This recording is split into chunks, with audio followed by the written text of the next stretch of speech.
Last night I was spending time with a soul sister and we pulled a card from an oracle deck. My card was titled Expand Through the Extremes.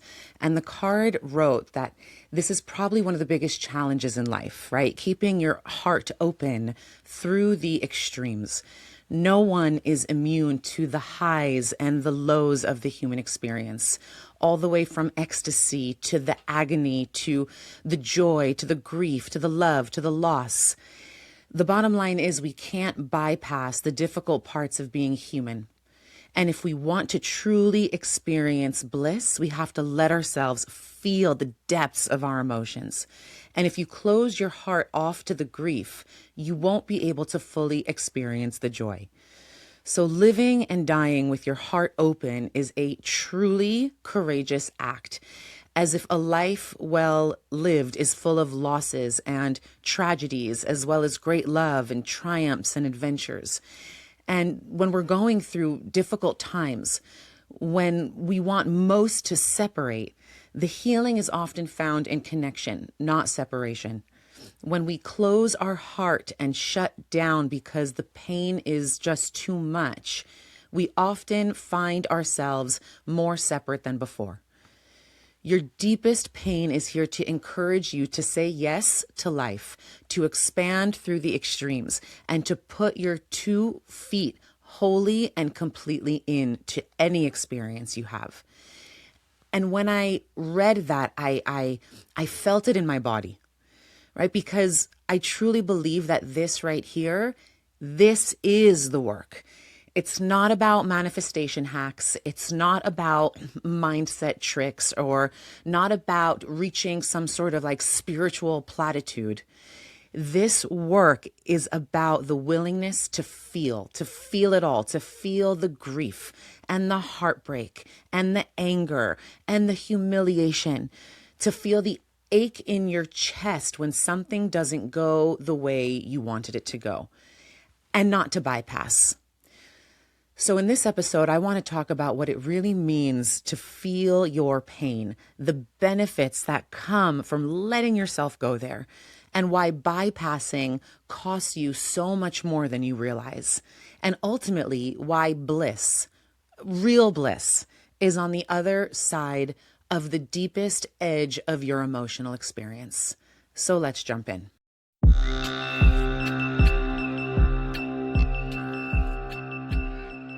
Becoming a co-creator with the creator is your birthright.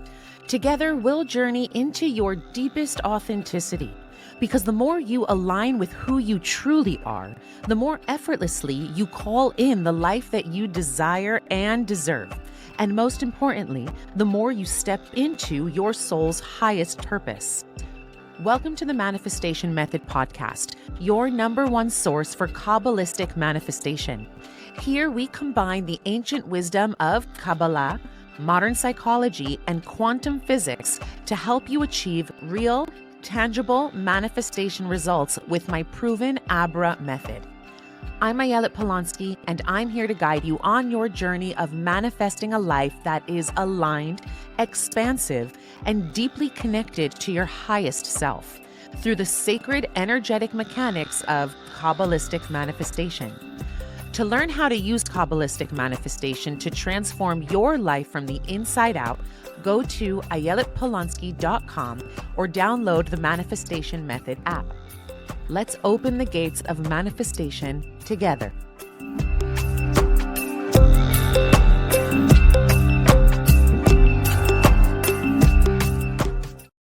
Let's start here. Right? Ultimately, spiritual bypassing can be so subtle, right? It sounds like the voices in your head that say, everything happens for a reason. It just wasn't meant to be. This is just my ego. I should be more evolved than this, right? I'm familiar with that one.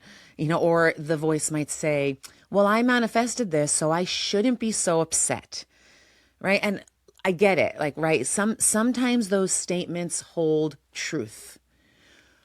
But when they are used to avoid feeling, then they become like an armor, right? Psychologically, bypassing is a defense mechanism. And in fact, in trauma psychology, when something overwhelms the nervous system, we actually go into fight, flight, freeze, or fawn. But I believe there's actually a fifth dimension, right? A fifth one that doesn't get talked about enough. And that is when we spiritualize, right? We kind of go up and out, or we disassociate into concepts, or we stay in mind instead of drop into the heart because the mind wants to protect the heart from feeling things that might be just a little bit too overwhelming, right? Or we intellectualize the pain, right? Or, what I've found myself doing in the past is I quote Kabbalah, right? And then I kind of bypass into the realm of spirituality, right? We talk about tikkun, or we say it's all divine orchestration. And yeah, it is all divine orchestration. But the truth of the matter is the body is still aching, and the body keeps the score. And so when we don't allow ourselves to metabolize grief, it doesn't just disappear. What it does is it crystallizes. And in Kabbalah, this is the concept called Klipot, right? These are husks or shells that form when divine light cannot be integrated. When an experience is just too overwhelming and we don't process it, then a shell, like a spiritual but an actual energetic shell, forms around the unprocessed emotion. And that shell turns into rigidity, it turns into contraction, it turns into a type of armor. And here's the paradox. The more you close your heart to avoid pain, the more you close your heart to pleasure. And so you cannot just selectively numb. The body doesn't work like that, right? And there is this unconscious belief that if I really let myself feel this, I'm just going to drown in the overwhelmingness of it all. But my question is, what if the drowning only happens when you resist what is, when you resist the intensity? Before we continue, I'd like to share something that I've personally been using in my own practice, especially during monthly ceremonies and gatherings. I've been integrating the Rainbow Chakra full-length mat from Healthy Line, and it's become a really supportive part of how I ground my nervous system and create intentional space. This mat combines far infrared heat, PEMF therapy, and chakra-aligned gemstones, which makes it incredibly powerful for slowing down, regulating, and reconnecting with the body. Each time I get on the mat, it works every time. I feel a deep sense of warmth and a settling. I don't feel stimulated. I don't feel like I have to force anything. It's just my system remembering how to soften. So I use it during meditation, breath work, and like I said, I have all my participants use it during monthly ceremonies, and I've gotten such amazing feedback. Everybody just loves laying on this mat. It's really the kind of experience that stays with you even after you get up off the mat. So if you're curious about it and you want to learn more about how it works and how I use it in my own personal practice, you can click the link in my show notes or visit the link in my bio. And in somatic psychology, emotions are waves of energy that move through the nervous system. And when we allow ourselves to be present with those emotions, when I say present, I mean fully present, fully with the emotion, no distraction. And when we allow ourselves to go there, research shows that most emotions actually complete themselves in about 90 seconds. 90 seconds. Right? It'll start to shapeshift into something else, or it'll start to feel softer. It'll start the beginning process of dissolving, right? It's actually just the story that we attach to the emotions that keeps them looping, that keeps them as kind of like the movie playing in the background, and we're not even conscious that the movie is playing, and then it keeps us trapped. And the bottom line is, grief is not meant to live in you forever. Heartbreak is not meant to live in you forever. It's not meant to define you, right? And your anger is not there to consume you. these are like emotions are emotion, energy in motion. And they are meant to move. They want to move. They want to be alchemized. They want to be processed, right? When you bypass, you interrupt the wave. And so what you're actually doing is you're freezing it mid crash.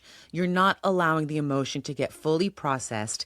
And a frozen wave turns into anything from chronic anxiety, chronic tension, chronic pain, hypervigilance, chronic patterns that then stay with us maybe for our entire life, right? And so, back to the card that I pulled last night, one of the lines that really spoke to me was, if you close your heart to grief, you won't be able to fully experience joy.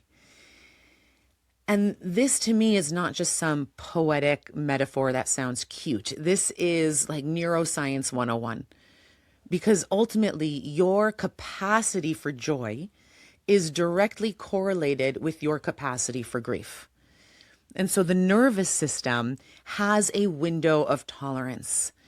And the more you create safety in your body by allowing yourself to feel and not being terrified of your emotions, the more you safely allow yourself to feel the intense emotions without shutting down, the more your window of tolerance expands. And so in Kabbalah, we speak a lot about vessels, right? So your soul is a vessel for light. But that light can only fill you to the degree that your vessel can hold it. And when your vessel is filled with pain and suffering, then it doesn't allow a crack for the light to come in. The way the light comes in is through acknowledging the emotion itself so that it can move through and out.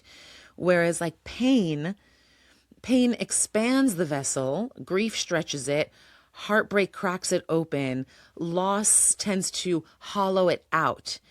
And a hollowed vessel can hold more light, but only when you allow yourself to go in to the pain itself, right? And this is why some of the most radiant people you've ever met have also known deep sorrow.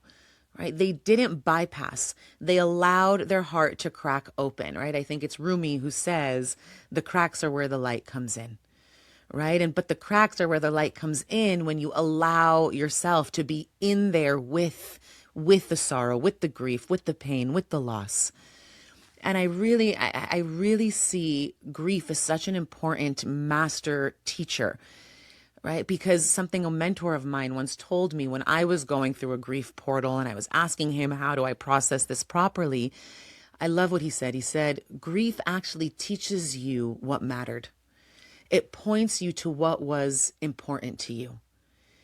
And so for me, it reveals what my heart is attached to. And it also has taught me about my capacity to love. Right? My experience with grief and allowing myself to feel it fully, it has humbled me. It has softened me. It has stripped away illusion big time. There's a reason the Hebrew word for a narrow place is Mitzrayim, which translates to Egypt. Right? So in Hebrew, the root word of Mitzrayim, which is a narrow place, is the word Meitzar. Right, which literally translates to a narrow strait or a tight place or a constriction. And so the way we learn about Mitzrayim is not just a geographic location in the Torah where we were once slaves in Egypt, right? It is a state of consciousness. It is the place where your breath feels tight in your body. It's the place where your options feel limited, where your heart feels trapped, where your identity feels small. And so Egypt represents the archetype of constriction because it's also the place where we were once enslaved to ourselves, enslaved to Pharaoh, enslaved to our circumstances. And every soul must pass through their own Mitzrayim, through their own Egypt.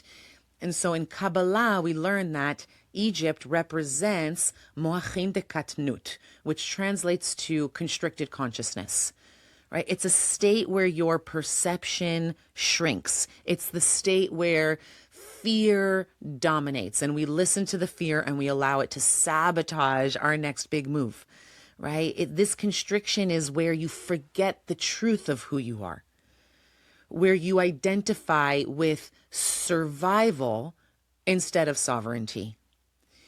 And so what is the Exodus, right? The Exodus is not simply leaving a physical place. Us leaving Mitzrayim, us leaving Egypt, it represented the expansion of consciousness. And it also is representative and relatable to our lives today, right? It is moving from telling yourself I'm trapped to telling yourself I am becoming, right? From moving from this pain is the end of me to this pain is a birth canal, right? Because that's what constriction is. It is literally a birth canal. And you cannot be born into something larger without first being squeezed out of what was, right? And so if you think about the womb, the womb is narrow. The passage that the baby comes through is tight and the pressure is intense. But that pressure itself is not punishment, right? It's leading you to your next expansion, to your birth. And so constriction precedes expansion because the vessel must be shaped in order for you to expand into your becoming.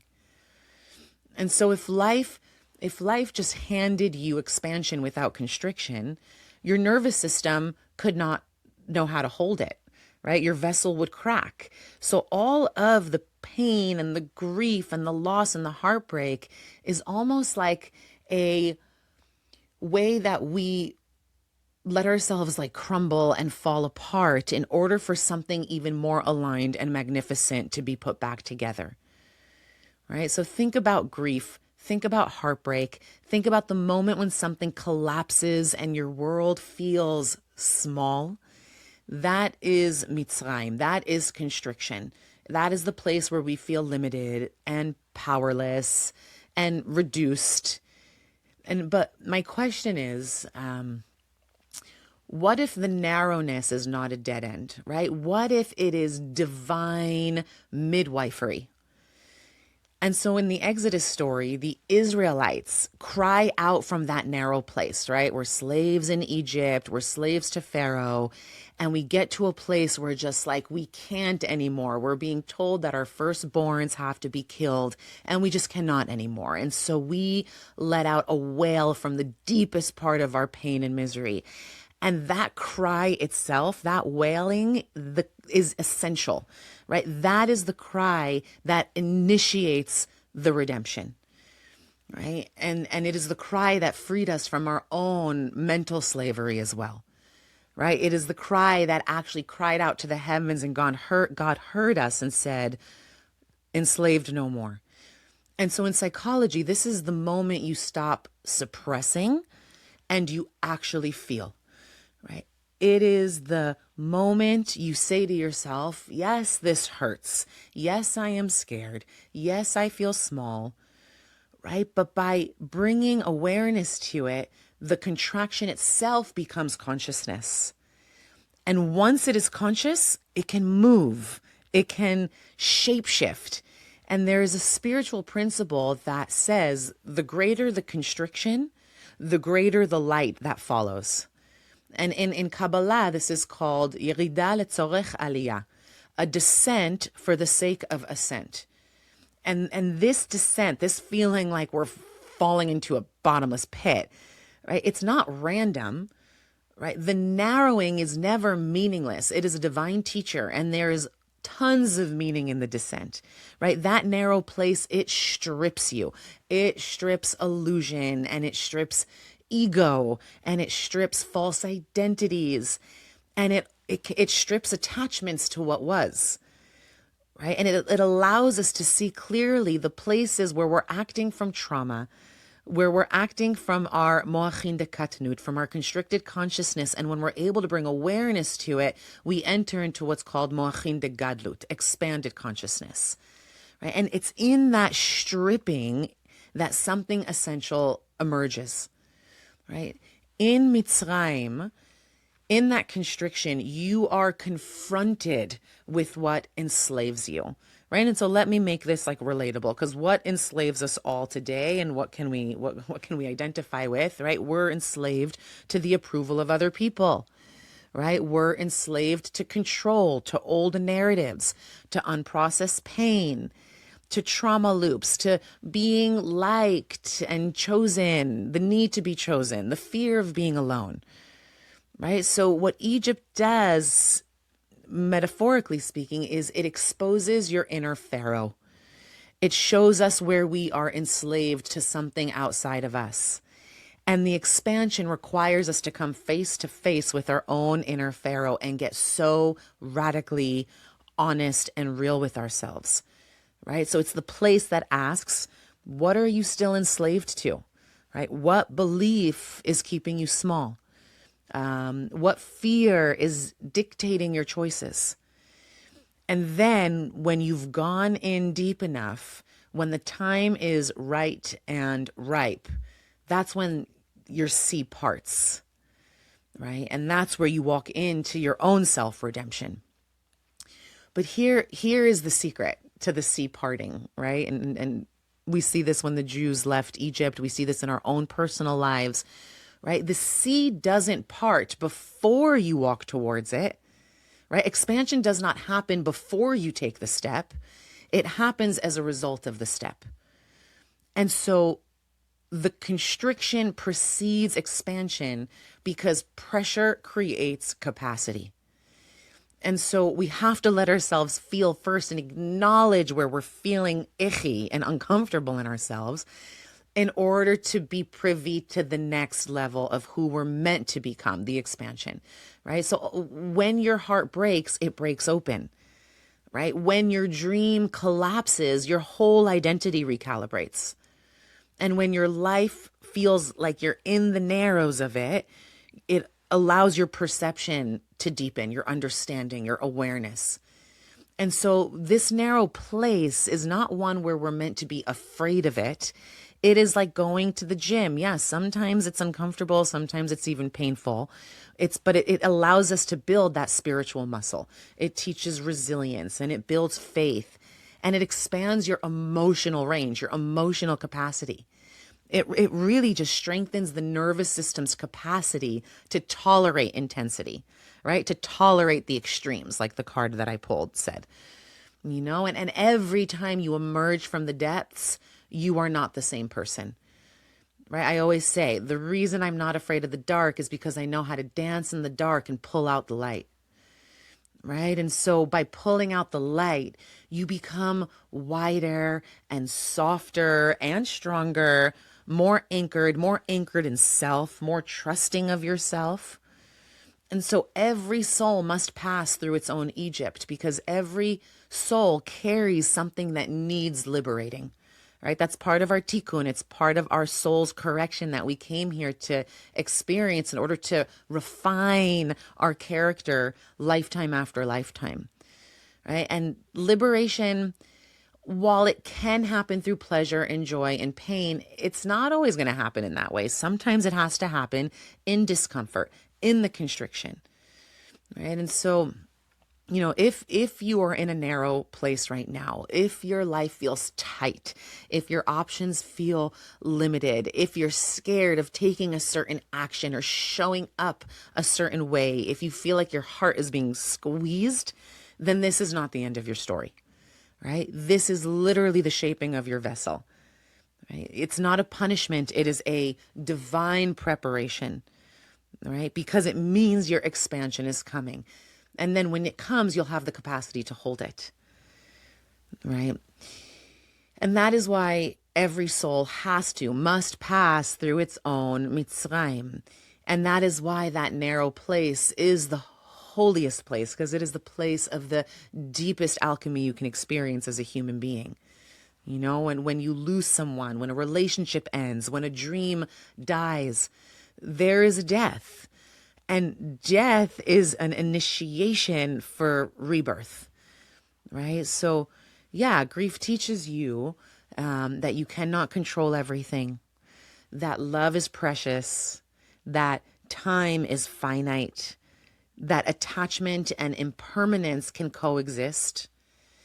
And if you let it, for me, I can speak for myself, grief has brought me to the deepest places of devotion inside myself, right? It has opened up a devotion to what remains, a devotion to what is still alive in me.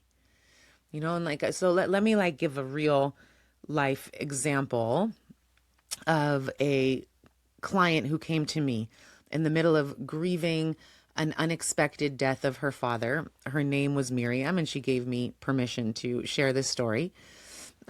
So at first, she would do what many high-functioning, capable, spiritually aware women do, right? She organized the funeral, she handled logistics, she comforted her mother, she told everyone, I'm okay, I'm okay, I'm okay. And she even quoted some beautiful teachings about the soul's journey and how death is only a transition. And yes, all of this was true for her. But at the same time, there was a tightness in her chest and she couldn't sleep at night. And her jaw, I remember her telling me, was aching from clenching. And so just 3 weeks after her father passed, she was right back at work. She was back at the gym. She was back to posting inspirational things on her Instagram, and people really praised her strength. And she took a sense of pride in how strong she was, right? That's what we do. We take so much pride in being strong. Where is our pride in being soft and letting ourselves kind of dismantle a little bit, right? Because while she was being praised for her strength, there was something inside of her that felt really tender and fragile and almost like brittle. And so I remember her sharing that one day she was driving alone and a song came onto the radio that her father used to play in the kitchen in the mornings when he was making breakfast. And instead of changing the station like she normally would, she let the song play. And she let herself feel a tightening in her throat, and she let her eyes fill with tears. And this time she did not override it. In fact, she pulled the car over and she let herself sob and sob and sob. And when I say sob, I do not mean the quiet, dignified tears. I mean, she let herself wail like an animal, guttural, body shaking wail. And she then cried out to God, right? Or cried out to her father rather. And she cried and was yelling, I miss you. And I wasn't ready for you to go. And I'm angry that you left. And I just needed a little more time. And there was no spiritual explanation in that moment, right? No platitudes to get to. Just raw, unapologetic truth. And so over the next few weeks, she made a quiet decision that she would not rush her grief. And so she started taking long walks alone and letting memories come to the surface. And when the waves of emotion came, she didn't distract herself, right? What she would do is she would put one hand on her heart and one on her belly, and she would breathe through the sensations. And she would speak to her father out loud. And she would let herself feel the regret and the gratitude and the love and the anger, all of it. All of it was welcome. And then something that she would never have expected happened next, right? Her grief softened into intimacy. And instead of the pain feeling sharp and edgy, it became really tender and spacious. And she began noticing the small things, right? It opened her up to more presence. She would start noticing the sunlight on her kitchen floor or the way her daughter laughed, and she would feel these things more deeply than before. She expanded her capacity to feel, right? And so while her joy was quieter and internal, it was so much more full. And then when her friends would ask her, how she was, she stopped saying, I'm fine. And she responded with, I'm grieving. And then when someone sat with her without trying to fix it, she allowed something inside of herself to repair, right? And then I remember months later, she realized something else profound. She realized that she did not feel smaller because of the loss. She did not feel broken because of the loss. She felt deeper. She felt more alive, right? Her capacity for love expanded.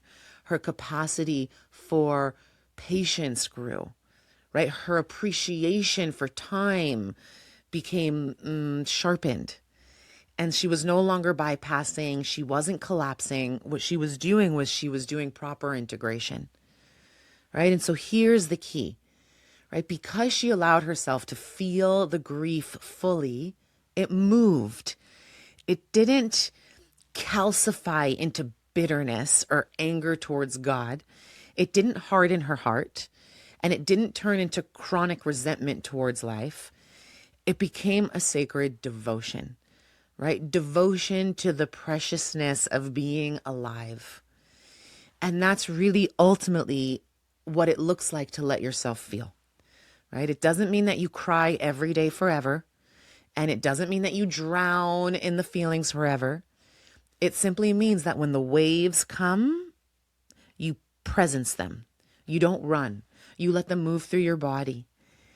And on the other side of that wave, I always find something really beautiful. I find a much deeper intimacy with life, right? With grief, when it's felt fully, it doesn't shrink you, it stretches you, right? And so, grief and similar to heartbreak, right? Heartbreak is one of the most powerful teachers, right? Because what heartbreak does is it doesn't only hurt. Yes, it hurts, but it doesn't only hurt. It reveals, right? What does it reveal? It reveals the places where you've abandoned yourself. It reveals the places where you overgave, where you shrank, where you didn't allow your voice to be heard, right? Where you've tolerated less than you deserve, it reveals where you loved bravely or where you projected fantasy, right? Or where you confused chemistry for compatibility. And so heartbreak can shatter the illusion of who you thought someone was, right? But even deeper and more important is it shatters the illusion of who you were pretending to be, right? Who you were being in the name of holding on to something that maybe wasn't fully aligned or right for you.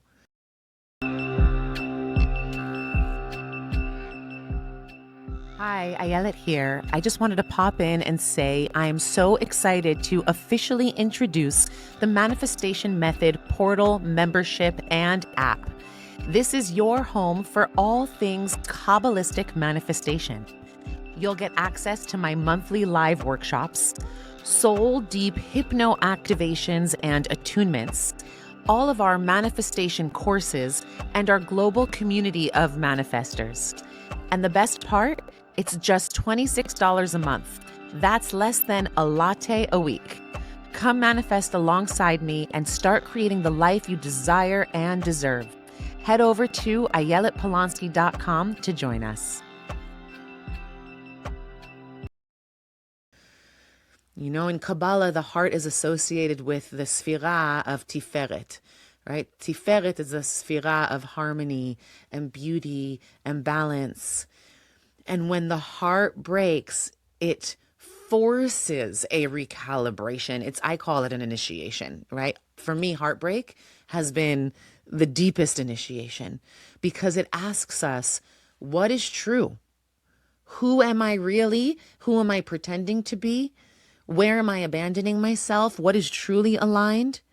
Right? Or what is love without self-betrayal? And can I buy in to that new identity of trusting myself so deeply and then responding to that self-trust where I come from a place of sovereignty? Every time we do that, we teach the nervous system that it is safe to live inside my body. It is safe to be here. It is safe to exist. I trust me, right? But if you bypass heartbreak, then you just repeat the same patterns over and over again. And then there's no healing there, right? Rabbi Nachman, the enlightened Jewish sage, he says, there is nothing as whole as a broken heart, right? Because it is in the heartbreak that when we feel it, we refine it. We get initiated big time, right? And so, like, I do want to just like name and be honest here that yes, bypassing does feel efficient, right? It might get you back on your feet quickly, or it might have a certain belief in you that says, well, I'm just being positive. I'm a positive person. I'm optimistic, right? And so you keep producing, you keep performing, you keep distracting, you keep doing.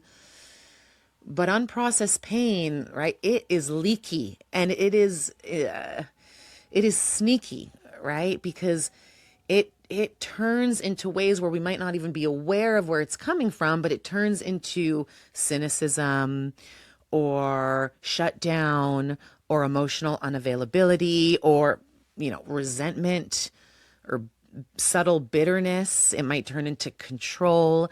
It definitely can numb intimacy, right? Or it creates an inability to feel the deepest levels of joy that we can possibly feel. And again, it can show up in the body as chronic tension or digestive issues or fatigue or inflammation, right? The body knows, the body remembers. We can't run away from our pain because it is going to stay in our blind spot and start weaving its way into the body, right? The body is where truth lives. And so every time you say, I'm fine, but really you feel a tightening in your chest, then your body is telling you otherwise. And that is information. Your emotions are your GPS. They are full of information and they are asking you to pay attention, right? And so, this is the part that feels almost mystical, right? When you let yourself feel the deepest edge of your emotion, when you don't run, when you don't try to fix it, or when you don't narrate or spiritualize, but when you simply be with it, sit with it, something opens up, right? There, for me, like there is a moment in deep grief or rage or anger or pain where the sob turns into this like tranquil silence, into bliss, into stillness and spaciousness. For me, sometimes when I really let myself go through the portal fully and feel it fully and alchemize it, on the other side of that pain, of that grief, of that heartbreak, of that rage, of that anger, is like the deepest levels of creativity, of passion, of presence, right? And it's in that deep, deep, deep feeling of, whew, I just moved through it and now I surrender. That's where the bliss lives, right? And it's not always the ecstatic, high frequency bliss, but the bliss that comes as a result of telling the truth. The bliss that comes as a result of letting yourself feel fully alive. And this is what the mystics speak of, right? In Kabbalah, the descent is for the sake of ascent. The breaking of the vessels allows for greater light to enter creation. Yeah, and in psychology, integration happens when fragmented parts are allowed to be felt and welcomed back into the whole. And so when you sit with your pain and say to yourself, oh, you belong here. Hello, pain. I speak to my pain like it has spirit, right? All of my emotions, my joy, I'll say, hi, joy, welcome. I feel you. I see you, but also my pain. Oh, hi, heartbreak. Hi, grief. Hi, sorrow, right? You belong here. And then something in me relaxes because my pain feels seen. And so it doesn't have to tantrum anymore to get my attention, right? It gets to relax a little bit. And that relaxation in and of itself is an experience of bliss, right?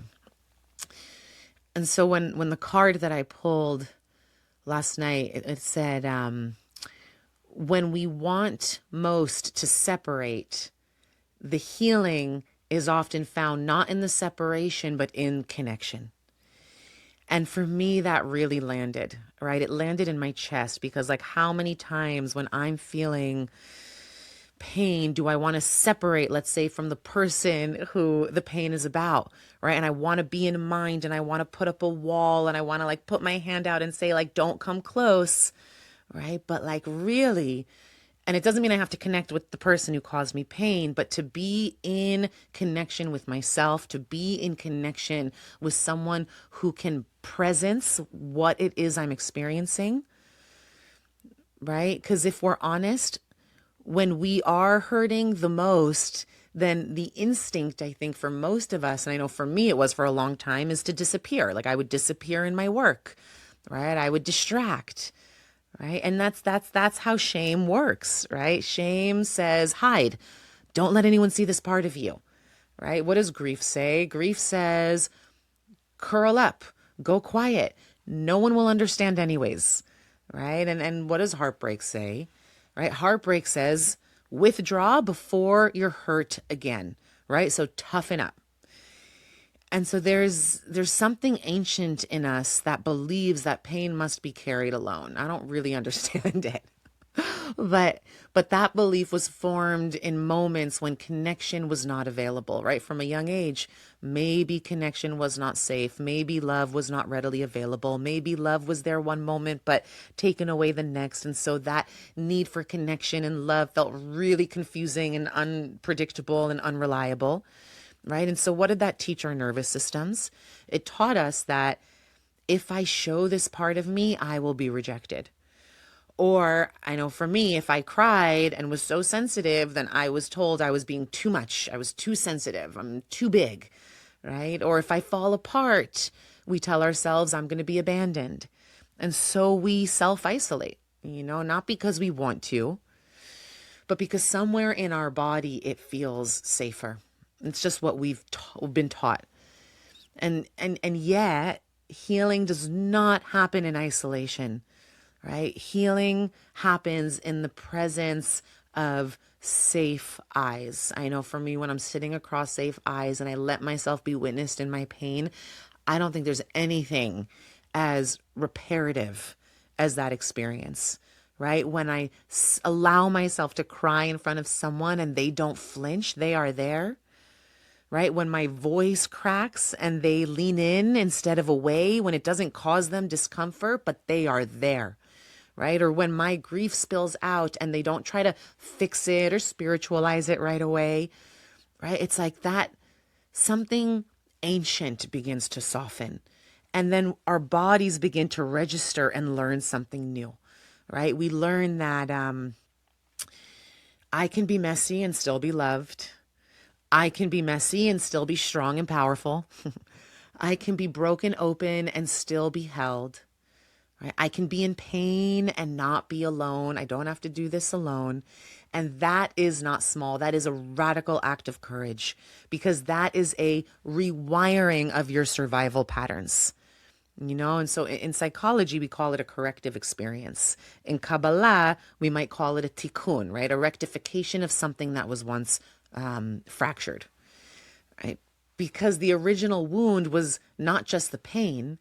The original wound happened as a result of being alone in that pain.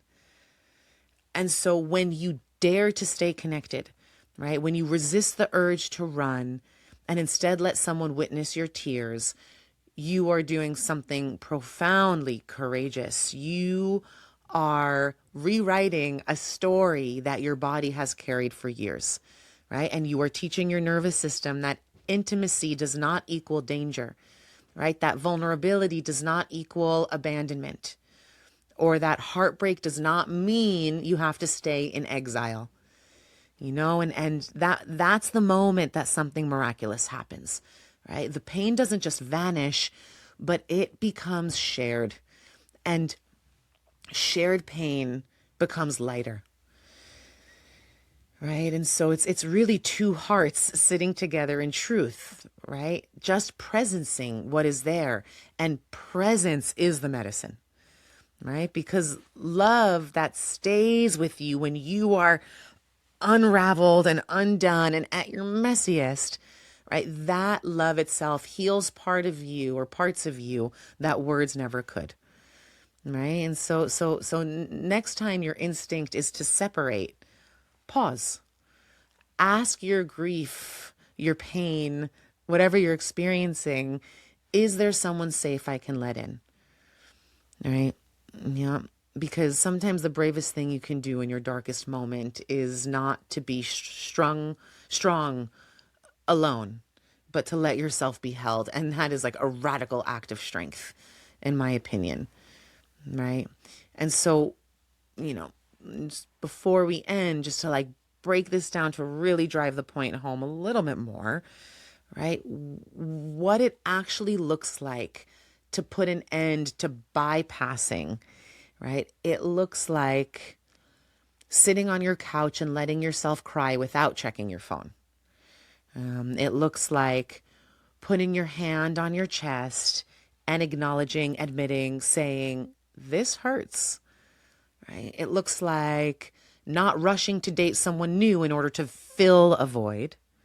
You know, it also looks like canceling plans because your body just needs to process, right? When I'm in a grief portal or a heartbreak portal or a pain portal, I hibernate. Nobody sees me for however long it takes for me to just be fully alive in my process, right?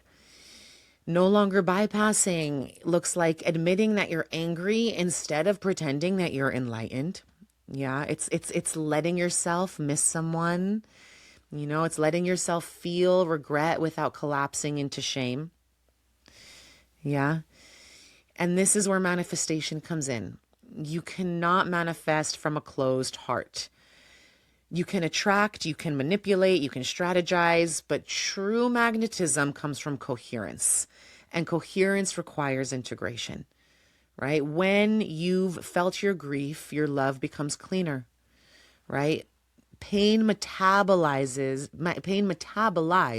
becomes power, right?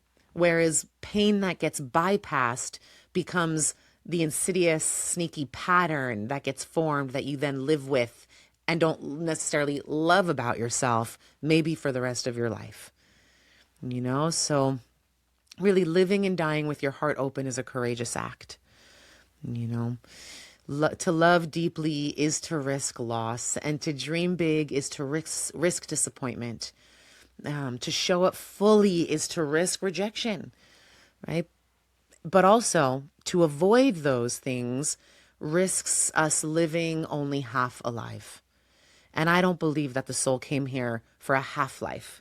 I personally believe the soul came here to experience extremes, right? From ecstasy to agony, from triumph to tragedy, from love to loss, and then to expand through it all, right? So if you are in grief right now, if you're in heartbreak or pain, let it teach you, let it soften you, let it refine you. You know, put your 2 feet wholly and completely in, feel it. Because on the other side of that feeling, there is a depth of bliss that cannot be accessed any other way, right? And that bliss is not separate from the pain. It is born through it. And that is the courage, I believe, of a life well lived. So if this episode met you in a tender place, or if it put language to something your heart has been quietly carrying, then I want to gently invite you to spread the love and share this episode. Send it to a friend who's walking through heartbreak, or to a sister who's grieving, or to a brother who's trying to stay strong on the outside while he's slowly unraveling on the inside, right? You never know whose narrow place this episode might bring softening to. You know, and if this conversation resonated with you, if it expanded something inside of you, then I would be so grateful if you took a moment to rate and review the podcast.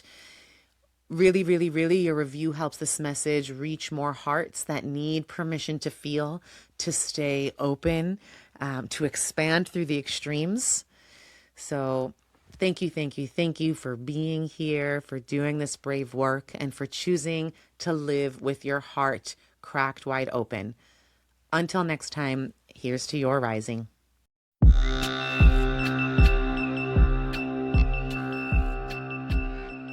If you enjoyed this episode, let's keep the conversation going inside the Manifestation Method Portal app, your #1 destination for Kabbalistic manifestation.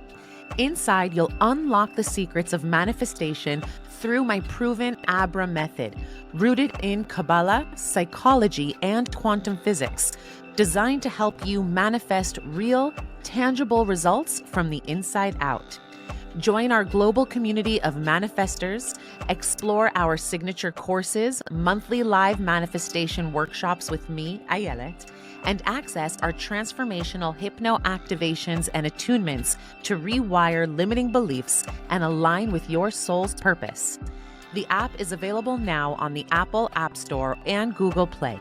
To sign up, head over to ayeletpolonsky.com. Becoming a co-creator with the Creator is your birthright. Let's manifest the life you desire and deserve together.